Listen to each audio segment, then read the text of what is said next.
আসসালামু আলাইকুম। জগন্নাথ বিশ্ববিদ্যালয়কে ঘিরে একের পর এক অঘটন। সর্বশেষ খুবই অদ্ভুত ধরনের ঘটনা। আমার ধারণা যে বাংলাদেশের মানুষ এরকম ঘটনার কথা আগে শোনেনি। সেটি হচ্ছে জগন্নাথ বিশ্ববিদ্যালয়ে মসজিদে নারীদের নামাজ পড়ার স্থানে রাতে এক ছাত্রী ঘুমিয়েছিল। সেই ঘটনা নিয়ে পুরো জগন্নাথ বিশ্ববিদ্যালয় এখন তোলপাড়। একটি তদন্ত কমিটি গঠন করা হয়েছে।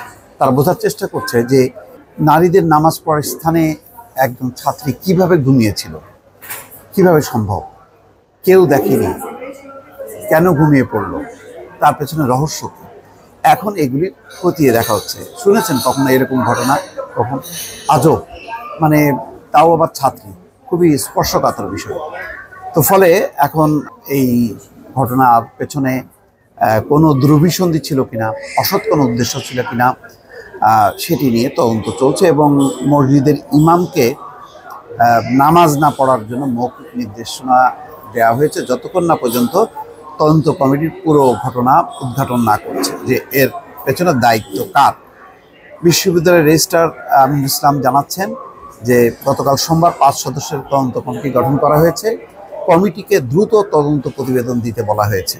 তদন্ত কমিটির প্রধান বিশ্ববিদ্যালয়ের রসায়ন বিভাগের চেয়ারম্যান লুৎফুর রহমান, তিনি জানান যে তদন্তের জন্য গতকাল সন্ধ্যায় দাপ্তরিক চিঠি পেয়েছেন। তদন্তের অংশ হিসাবে এখন তারা সবার সঙ্গে কথা বলবেন, তদন্ত শেষে প্রতিবেদন দেবেন। ঘটনা সম্পর্কে জানতে চাইলে মসজিদের সিনিয়র পেশ ইমাম কাম খতিব তাৎক্ষণিকভাবে কোনো মন্তব্য করতে চাননি।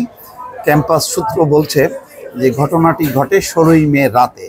এশার নামাজ শেষে মসজিদের উপর অংশে থাকা নির্ধারিত বাসায় চলে যান ইমাম। পরে খাদেম ইমামকে জানান নারীদের নামাজের স্থানে এক ছাত্রী ঘুমিয়ে আছেন। তারা জিজ্ঞাসা করলে ছাত্রী জানান তিনি হলে থাকেন। ইমাম বিষয়টি বিশ্ববিদ্যালয়ের প্রক্টরকে জানান।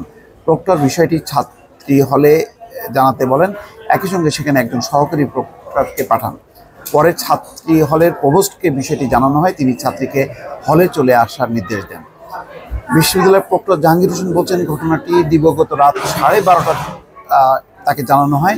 তিনি ছাত্রী হলের দায়িত্বরত ব্যক্তিদের তাৎক্ষণিকভাবে বিষয়টি জানাতে বলেন। পাশাপাশি একজন সহকারী প্রক্টরকে মসজিদে পাঠান। সহকারী প্রক্টর সেখানে পৌঁছানোর আগেই ছাত্রীকে হলে পাঠিয়ে দেওয়া হয়।